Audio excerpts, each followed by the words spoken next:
Hello everybody, welcome back to my channel. I hope आप लोग अच्छे होंगे। आज की वीडियो में हम लोग जानने वाले हैं कि हमारे को कितने मिनिमम मार्क्स चाहिए होंगे हमारी ड्रीम ब्रांच में जाने के लिए, ड्रीम कॉलेज में जाने के लिए, हमारी कैटेगरी के हिसाब से। क्यों जानना है बच्चों हमारे को ये चीज़, जिससे कि हम लोग ये जो स्कोर है वो टारगेट कर सके हमारे मॉक्स में। ठीक है, तो हम लोग अगर वो टारगेट लेकर चलेंगे तो फिर हम उसको CET में अचीव कर पाएंगे बच्चों। इसलिए ये इन्फॉर्मेशन जाननी बहुत ज़रूरी है, तो वीडियो के एंड तक बने रहना, बिल्कुल भी स्किप मत करना बच्चों। आप लोगों को स्क्रीन पे एक क्वेश्चन दिखेगा, उस क्वेश्चन का आप लोगों को आंसर कमेंट सेक्शन में करना है। एक लकी विनर को हम लोग 1000 रुपीज़ का प्राइज़ देने वाले हैं, तो आप लोगों को पक्का कमेंट करना है। लेकिन कमेंट करने से पहले ध्यान रखना कि चैनल को सब्सक्राइब कर लेना आप लोग, क्योंकि सिर्फ और सिर्फ सब्सक्राइबर्स के ही हमारे को कमेंट दिखते हैं। तो पहले बच्चों सब्सक्राइब करना, फिर उसका क्वेश्चन सॉल्व करना और आंसर आपको कमेंट सेक्शन में बताना है। एक चीज़ ये वीडियो देखने से पहले जान लेना बच्चों कि आप लोगों के जितने भी मिनिमम मार्क्स आप लोगों को अपनी कैटेगरी के हिसाब से चाहिए होंगे, वो अचीव करने के लिए आप लोगों को बहुत ढंग से पढ़ना है बच्चों। और बहुत ढंग से पढ़ने के लिए आप लोगों के लिए हम एवरीडे स्ट्रैटेजी वीडियोस वगैरह लेके आते हैं। तो आप लोगों को सबसे ज़्यादा इंपॉर्टेंट चीज़ क्या ध्यान रखनी है, मॉक्स देने हैं आप लोगों को। ठीक है, 20 मॉक्स एटलीस्ट आप लोगों को देने हैं, और मॉक्स तभी दे पाओगे जब आपने पढ़ाई की होगी। तो पढ़ाई आप लोगों की शॉर्ट फॉर्म में हमने क्रैश कोर्स में करवा दी है, और मॉक टेस्ट आप लोगों के एज इट इज़ क्वेश्चन आपको एक्चुअल CET में देखने को मिलेंगे बच्चों। आप लोगों की टाइम्ड प्रैक्टिस होगी, आप लोगों को सब चीज़ें सिलेक्ट करने आएंगे, क्वेश्चंस टाइम मैनेज करना आएगा। तो मॉक टेस्ट आप लोगों को पक्का लगाने लिए बच्चों, एज इट इज़ क्वेश्चंस आपको CET में देखने को मिलेंगे, और फिर आप अपना ड्रीम कॉलेज, अपना ड्रीम स्कोर पा पाओगे। तो डिस्क्रिप्शन बॉक्स में जाके क्रैश कोर्स और मॉक टेस्ट में पक्का एनरोल हो जाना बच्चों, बिल्कुल भी मिस आउट मत करना। ये महाराष्ट्र का best crash course and mock test है, जिससे बच्चे COAP में भी गए, VJTI में गए, PICT, वालचंद, DJ सांगली, ये सारे बेस्ट कॉलेजेस में गए। तो आप लोग भी जाओगे, सिर्फ और सिर्फ डिस्क्रिप्शन बॉक्स में जाके एनरोल ज़रूर कर लेना बच्चों। सबसे पहले हम लोग देखेंगे कंप्यूटर इंजीनियरिंग। अगर आपको COAP से करनी है तो आपको मिनिमम, अगर आप जनरल कैटेगरी से, तो आपको मिनिमम 99.85 परसेंटाइल लाने पड़ेंगे। यानी कि आप लोगों का स्कोर मिनिमम 170 टच करना चाहिए बच्चों। ठीक है, अब जो बच्चे OBC से हैं, कंप्यूटर साइंस में जाना चाहते हैं, उन लोगों को 99.81 परसेंटाइल चाहिए होगा। यानी कि आप लोगों का भी जो टारगेट स्कोर होना चाहिए वो एटलीस्ट 170 होना चाहिए बच्चों। जो बच्चे SC कैटेगरी से बिलोंग करते हैं उनके लिए मिनिमम परसेंटाइल जो है वो 99.01 है। यानी कि आप लोगों का जो टारगेट होना चाहिए, आप लोगों को टारगेट 165 का रखना। ST कैटेगरी के बच्चों को minimum percentile computer science COAP के लिए 97 चाहिए, और आप लोगों को स्कोर का टारगेट जो रखना है वो एटलीस्ट 120 का रखना है बच्चों। ENTC जिसको चाहिए, यानी कि इलेक्ट्रॉनिक्स एंड टेलीकम्युनिकेशन, अगर आप जनरल कैटेगरी के हो तो आपका एटलीस्ट 99.71 परसेंटाइल चाहिए होंगे। यानी कि आप लोगों का टारगेट स्कोर एटलीस्ट 170 प्लस होना चाहिए बच्चों। आप लोगों की कौन सी कैटेगरी है वो मुझे कमेंट सेक्शन में पक्का बताना बच्चों।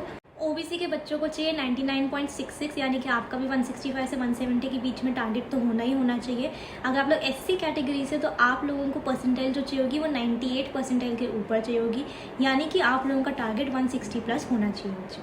अगर आप लोग ST कैटेगरी के हो तो आप लोगों को 94 से 95 परसेंटाइल चाहिए होगा ENTC COAP में लेने के लिए। यानी कि आप लोगों को 110 मार्क्स का टारगेट रखना चाहिए। अब बच्चों, अगर आप लोग टॉप कॉलेजेस में एडमिशन लेते हो, ठीक है, तो आप लोगों को, आपका करियर बहुत अच्छा होगा, आप लोगों को अच्छे पैकेजेस मिलेंगे, अच्छी कंपनीज मिलेंगी, आप लोगों का करियर ग्राफ अच्छा होगा। तो इसलिए हमारे को मेहनत करनी है बच्चों, हमारे को ये स्कोर्स लाने हैं, हमको डेली पढ़ाई करनी है, हमारे को डेली रिविजन करना है, हमारे को डेली फॉर्मूला बुक बनानी है, हमारे को daily previous year question practice करना है, हमारे को रोज़ क्रैश कोर्स के अंदर से पढ़ना है बच्चों। क्रैश कोर्स के अंदर से पढ़ोगे ना तो बहुत हेल्प होगी, आपका सारी चीज़ें फटाफट कवर होंगी। खुद से पढ़ने जाओगे, अच्छी बुक से पढ़ने जाओगे तो नहीं कवर होगा। इसीलिए क्रैश कोर्स इंपॉर्टेंट है। और पढ़ने के बाद आप लोगों को मॉक टेस्ट तो देनी ही देनी है, चाहे कुछ भी हो जाए, आप लोगों को मॉक टेस्ट देना है बच्चों। मैं अपने पर्सनल एक्सपीरियंस से कह रही हूँ, आप लोग ड्रीम कॉलेज में तभी जा पाओगे जब मॉक टेस्ट दोगे। तो आप लोगों को फटाफट एनरोल कर लेना, डिस्क्रिप्शन बॉक्स में जाके क्रैश कोर्स और मॉक टेस्ट दोनों में एनरोल करना। 3000 क्वेश्चन के 3000 डिटेल सोल्यूशन आप लोगों को मिलेंगे बच्चों, और यहाँ से क्वेश्चन आप लोगों को एक्चुअल CET में देखने को मिलेंगे। तो ये चांस बिल्कुल ही मिस मत करना, फटाफट डिस्क्रिप्शन बॉक्स में जाके एनरोल कर लेना। जो बच्चों को इलेक्ट्रिकल इंजीनियरिंग करना है, और अगर आप लोग जनरल कैटेगरी से, तो आप लोगों का टारगेट स्कोर होना चाहिए परसेंटाइल 99.66। यानी कि वही फिर से आप लोगों को स्कोर जो है वो 160 से 170 के बीच में तो टारगेट रखना ही रखना चाहिए बच्चों। अगर आप लोग OBC से हो, आप लोगों को मिनिमम 99.07 परसेंटाइल चाहिए। यानी कि आप लोगों को 160 से 170 तो लाने ही लाने पड़ेंगे। अगर आप लोग एससी कैटेगरी से हो तो आपको 97.12 परसेंटाइल चाहिए होंगे, यानी कि आप लोगों का टारगेट स्कोर 120-130 होना चाहिए बच्चों। और अगर आप लोग एसटी कैटेगरी से हो तो आप लोगों को 88-89 परसेंटाइल चाहिए होंगे, यानी कि आप लोगों का टारगेट स्कोर एटलीस्ट मॉक्स में 100 होना चाहिए बच्चों। जो ये परसेंटाइल है 89 परसेंटाइल, ये आप लोगों को 95 मार्क्स के अराउंड पे मिल जाती है, लेकिन हम लोग एक थोड़ा सा टारगेट लेके चलेंगे 100 मार्क्स का। तो बच्चों मैं मानती हूँ कि एक टॉप कॉलेज में जाने के लिए, एक अच्छी ब्रांच लेने के लिए, आप लोगों का 1% स्ट्रीम लेने के लिए आप लोगों को पढ़ना तो पड़ेगा बच्चों। वो कोई उसमें कोई दो राय नहीं है, ठीक है, सबको करना ही पड़ेगा।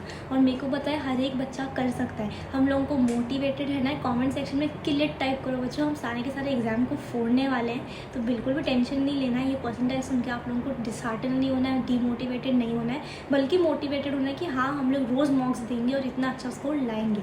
अगर आप लोग को मॉक स्ट्रैटेजी चाहिए होगी बच्चों की, मॉक कैसे अटेम्प्ट करें, कैसे एनालाइज करें, तो कमेंट सेक्शन में मॉक डालना। अगर मुझे मॉक के 100 कमेंट्स मिलते हैं आज की वीडियो में तो मैं नेक्स्ट वीडियो ज़रूर लेके आऊँगी बच्चों। अगर आप लोगों को मैकेनिकल ब्रांच चाहिए और आप लोग जनरल कैटेगरी से हो तो आपको मिनिमम परसेंटाइल 99.16 लाने पड़ेंगे, यानी कि आप लोगों की रेंज जो स्कोर की होगी वो 170 के ऊपर आप लोगों को टारगेट रखना है। अगर आप लोग ओबीसी से हो तो आप लोगों को मिनिमम 98.86 परसेंटाइल चाहिए होंगी, यानी कि आप लोगों का टारगेट 160 प्लस होना चाहिए बच्चों। जो बच्चे एससी कैटेगरी के उनको 95 से 96 परसेंटाइल चाहिए होंगी मैकेनिकल ब्रांच के लिए, तो आप लोगों का टारगेट 120 तो होना ही चाहिए बच्चों। और जो बच्चे एसटी कैटेगरी से, उनके लिए कट ऑफ परसेंटाइल जो होगी वो 81 परसेंटाइल होगी। 81 परसेंटाइल के लिए आप लोगों को स्कोर करीबन 85 के करीबन लाना होगा, लेकिन हम लोग मॉक्स पर टारगेट 90 का रखेंगे बच्चों। जो बच्चों को सीवीपी से सिविल इंजीनियरिंग करनी है, टॉप कॉलेज से सिविल इंजीनियरिंग करनी है, उनको अगर वो जनरल कैटेगरी के तो उनको मिनिमम 98.9 परसेंटाइल यानी कि करीबन 99 परसेंटाइल लाने होंगे। अगर आप लोग ओबीसी कैटेगरी से हो तो आप लोगों को 98.08 परसेंटाइल लाने पड़ेंगे, यानी कि जनरल के बच्चों को फिर से वही 170 का टारगेट रखना पड़ेगा, ओबीसी के बच्चों को 160 का टारगेट रखना पड़ेगा। एससी कैटेगरी के बच्चों को 97-98 परसेंटाइल चाहिए सिविल इंजीनियरिंग के लिए, यानी कि 120-130 आपका टारगेट होना चाहिए। एसटी कैटेगरी के और 91 परसेंटाइल आप लोगों को चाहिए, 91 से 92 परसेंटाइल चाहिए, उसके लिए आप लोगों को टारगेट 100 मार्क्स का रखना पड़ेगा बच्चों। 100 में थोड़ा ज़्यादा बोल रही हूँ, लेकिन हमारे को हर वर्स्ट सिचुएशन के लिए प्रिपेयर रहना चाहिए। 91, 92 आपको 95, 96 मार्क्स में मिल जाएंगे, बट हम 100 का टारगेट रखेंगे बच्चों। अगर आप लोगों को एक टॉप कॉलेज में जाना है और आप लोग जनरल कैटेगरी के हो या फिर ओबीसी कैटेगरी के हो, तो आप लोगों ने देखा आपको एटलीस्ट 99 परसेंटाइल तो लाने ही पड़ेंगे, ठीक है। 99.5 आप लोगों का टारगेट होना चाहिए, बट आप एटलीस्ट 99 परसेंटाइल टारगेट करो बच्चों। ये डिफिकल्ट नहीं होता है, आप लोगों को सिर्फ प्रॉपर मेथड्स फॉलो करने। एससी कैटेगरी के हो तो आप लोगों के लिए 95 से 97 में टॉप ब्रांचेस हो जाएंगे और फिर 95 परसेंटाइल के नीचे आपको दूसरी ब्रांचेस मिल जाएंगी। और एसटी कैटेगरी के लिए और थोड़ा कट ऑफ नीचे होता है, तो आप लोगों को उस हिसाब से अपनी मॉक्स में पढ़ाई करनी है। तो बच्चों अपने ड्रीम को साकार करना है, पढ़ाई अच्छे से करनी है, क्रैश कोर्स लगा लेना, मॉक टेस्ट भी देना बच्चों। और मिलते हैं अगले वीडियो में, डिस्क्रिप्शन बॉक्स में पक्का से लिंक चेक करके एनरोल कर लेना। See you in the next video, take care and study well.